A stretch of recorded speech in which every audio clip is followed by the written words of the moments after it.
Would you trust him if he was a Democrat? No, I was talking about how problematic Elon Musk was 3 or 4 years ago when he was union busting at Tesla when he was still perceived as a Democrat.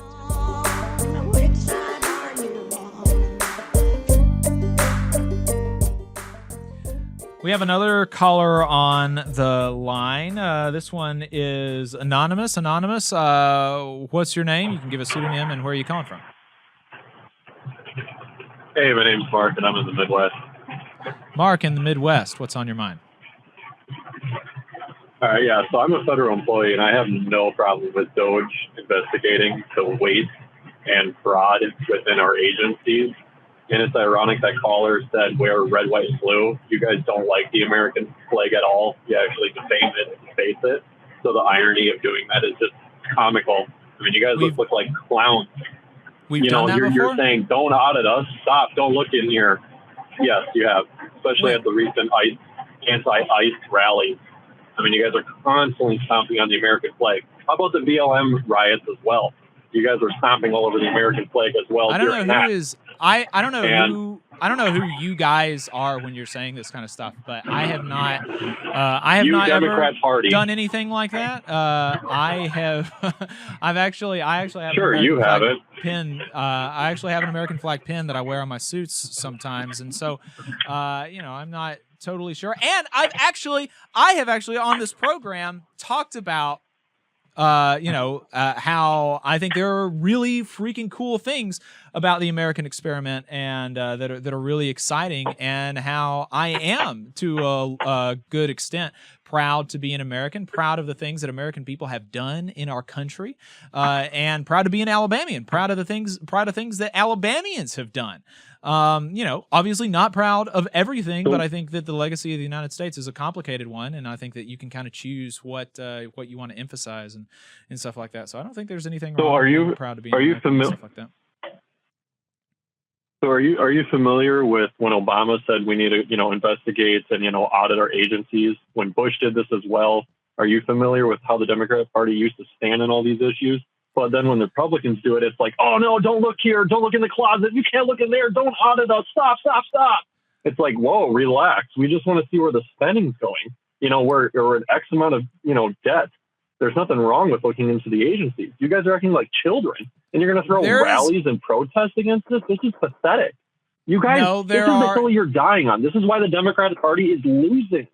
We're doing an audit to investigate fraud and wasteful spending. And you guys are like, stop, what do you make of Who's we, brother? Democrat Party. Yeah, what you do you guys? And by the way, you guys have more billionaires than the Republicans. So stop that. You aren't auditing anything, brother. Yeah. Besides our chat and our show, I guess. And we appreciate your engagement as always.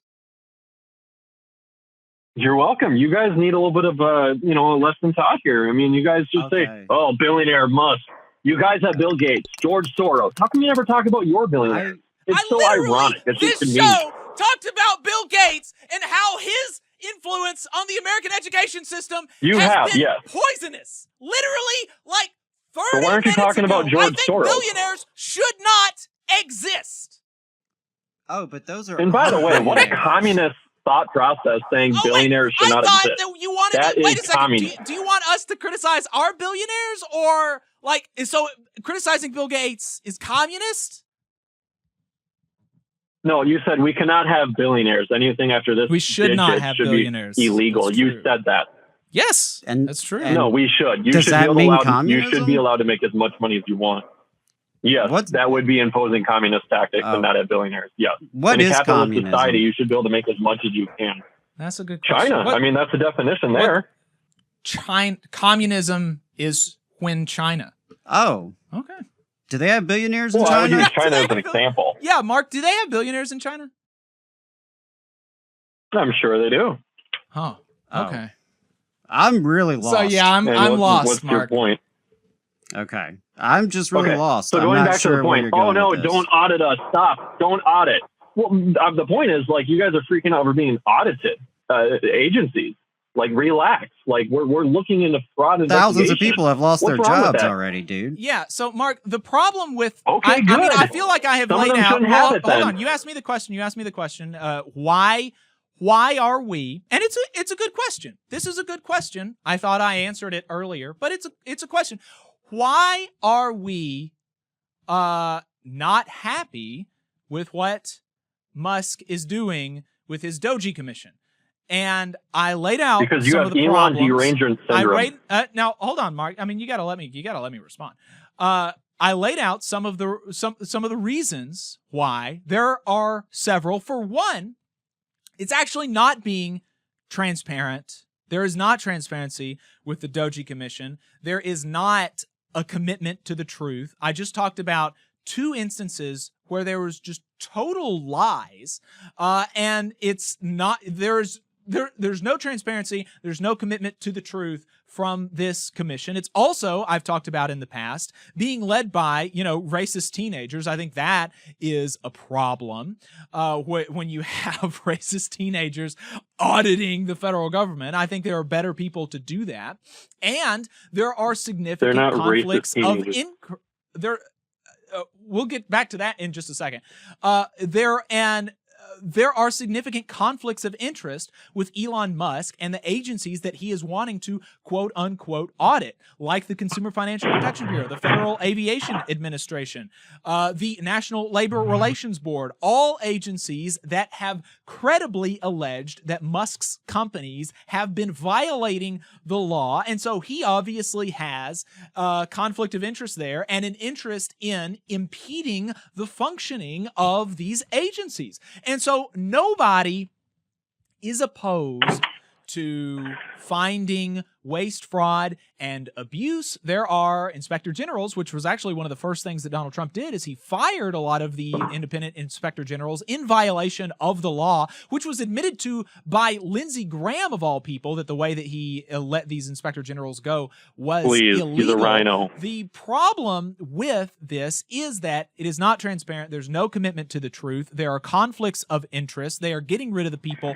whose job it is to do this kind of thing, and they are misleading the public. They are also, in their quote-unquote audit, they are pausing things that are hurting people in this country and across the world, and they are cutting jobs that they have no idea what the ramifications would be, like cutting and like firing and then rehiring people who work at the National Nuclear Security Administration. So there are a lot of problems with the way that it's going on, and it is also in service of a broader narrative that the public sector and federal workers are generally more wasteful, et cetera, than the public sector or than the private sector, which is just obviously not true. We have 6 affiliate radio stations, and the owner of one of the affiliate radio stations has now for 2 weeks in a row had some sort of malfunctioning with their FM radio signal. And I talked to people who work for these radio stations, and I have had some of them talk to me, and I have never had a conversation with one person that I'm thinking of in my mind about the radio where he does not talk about how stupid and inefficient, etc., his private corporation is that he works for. And so it's just not a fact that the public sector and federal workers are less efficient and et cetera, than the private sector. And all of this is in service of that broader narrative. So there's lots of reasons that I have a problem with this specific thing that is happening. Nobody has a problem with identifying waste, fraud, and abuse, and there are lots of things that the federal government does that I would oppose. But the way that it is being done, the people that are doing it, is problematic. It is going to hurt people. It is hurting people, not just federal workers, but the people that we serve. And it's not going to be good for the country. Does that answer the question? Hey, 5 seconds, just wanted to say that this is only possible because of our donors. If you want to see more of this, then consider donating yourself at tvlr.fm/donate. I mean, just like seriously level with me, Mark. Does that not compute? You have more of a reasonable mind than the typical protester of what I've seen in headlines. I'll give you that.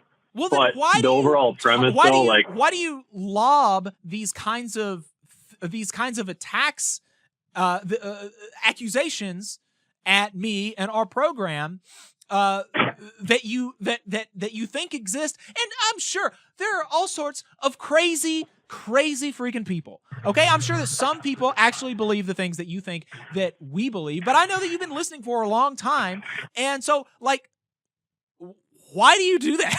Why do you do that? And with your admission that what I've just laid out is reasonable, I mean, I'm confused why you are so frustrated with our frustration. Well, I think you just need to relax and let the audits go through. That's very normal. Let's have some transparency, and you can look what they're doing. You look at their X account on X, Doge, Department of Deficiency. You can look up what they're posting and sharing. They talk about it all the time. They're not hiding anything.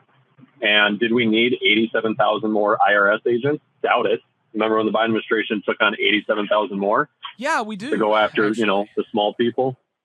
No, we did not need. Oh, my God. There's the hill you're going to die on. You're going to die on saying we need more IRS agents. Well, let's talk about those two things that you mentioned there, the X account, the Twitter account, and the IRS agents. Okay, I just laid out how on Twitter there's like zero commitment to the truth, and there is very minimal ability to verify some of the things that they are saying. And then a lot of the things that you can verify was already public on usaspending.gov or whatever the website is. A lot of this is already public information that they are, it's not, it is just not this kind of great, this innovative level thing that people are making exposure out to be. It's repackaging already public information. And then secondly, the IRS agents. The IRS right now, I'm fairly confident, I've talked about this before, the IRS right now, I believe, and I caveat things when I'm not totally sure about it, but I believe that it has fewer employees now than it has in something like 50 years or a very long time. And what has happened as the IRS has lost employees is that it has a smaller percentage of the and the audits. We love audits now. We love audits. A smaller percentage of the audits that the IRS does has been in conjunction with the declining employment at the IRS. The percentage of the audits that the IRS does on wealthy people has also declined. Meaning that, and why that is that it is difficult to audit wealthy people, right? Because they have all sorts of people that can shield them from these sorts of things. And so you need more people to be able to perform these audits on wealthy folks. And so when you don't have enough people, then you go after the small fries who don't have those sorts of resources to fight back against the IRS. And so they go after so as the IRS has lost employees, the IRS has also been conducting a smaller and smaller percentage of these sorts of things on wealthy people. And so we need more audits on wealthy people. And so we need more IRS agents. Yes, I think that's true. So just like how we need more audits to investigate agencies of government. Got it. So we both agree. We need more IRS agents? I wouldn't fully agree. I would want a full audit of the IRS first, which Doge is going to do. Then we'll take a look at it first. Okay. All right. Just like you said, audits are good. Let's have audits for businesses. I agree audits are good, and we should have more audits of businesses, particularly wealthy people, particularly like Elon Musk, whose financial disclosures are not going to be made public, despite the fact that he's rummaging around through the entire United and also States Democrat billionaires as well. We should have audits of all of this kind of stuff, but I do not Elon Musk used to be a Democrat. I do not trust Elon Musk to do these audits because of his past, interactions with the law. I do not think he is trustworthy, and because of his behavior with this Doge Commission. He has not proven himself trustworthy to conduct these sorts of things. Would you trust him if he was a Democrat? Would you trust him if he had a D in front of his name? No! You just heard me talking about how I bet you would. I don't think that Bill Gates should have $1 billion, and I think that Bill Gates has had a malevolent influence on this society. I was talking about how problematic Elon Musk was 3 or 4 years ago when he was union busting at Tesla when he was still, by and large, perceived as a Democrat. I am, unlike, Mark, I think that you see the world first through politics and republicanism and conservatism. And I see the world first through as a member of the working class. Okay? And so we just, and so I do not take a look at somebody, what letter they have next to their name, and decide if I'm going to think they are good or not because of that letter. Literally, the Alabama Democratic House minority leader, the leader of the Democrats in the Alabama State House, has me blocked on Twitter because of questions that I have asked him. Okay? I have zero loyalty to any sort of political party in the United States. I do not care. I care about working people, and Democrats and Republicans can both go pound sand as far as I'm concerned. And I don't think, it does not appear to me that you have like a similar engagement. Who did you vote for? I voted for Kamala Harris. Yeah, that says a lot. So you like Tim Walz and you like tampons in the boys' bathroom? You're okay with that policy? Also, I can also recognize, which apparently, like, because I voted apparently differently than you, you cannot hold, you can't hold two thoughts in your mind, right? I can believe that a person who voted for Donald Trump can have problems with this or that or the other thing that Donald Trump doesn't, and doesn't have to be a necessarily completely lockstep with the Republican agenda. I can believe that. And also, I can believe that people who vote for Democrats don't fall lockstep and with the Democratic agenda. I voted for Democrats. I voted for Republicans. I voted for libertarians before. Okay, and so like I do what I think in all portions of my public life and my activism and my work within the union and everything like that. I try to do things that benefit working people. And I came to a different calculus than you on that one thing in 4 months ago. I think that after the past 3 weeks, I think that there's reason to believe that my choice made sense. But I mean that who I voted for has no bearing on this conversation that we're having. Right. Well, let the audits flow. All right. We'll pray for you, brother. Take care. Be safe on your route. I'll pray for the Democratic Party as well, because we're going to find out. They do need your prayers. They could do need freaking use it. They could freaking use it. Thanks for your call, Mark. Appreciate it. You just saw a clip from the Valley Labor Report. We are live every Saturday morning from 9:30 a.m. till 12:30 p.m. And we pride ourselves on keeping all of our content free to everybody so that we can talk to as many working folks as possible. If you support the work that we're doing, you think that it's important, you think that it's good, then consider making a monthly contribution to the project, and you can do that on our website, tvlr.fm.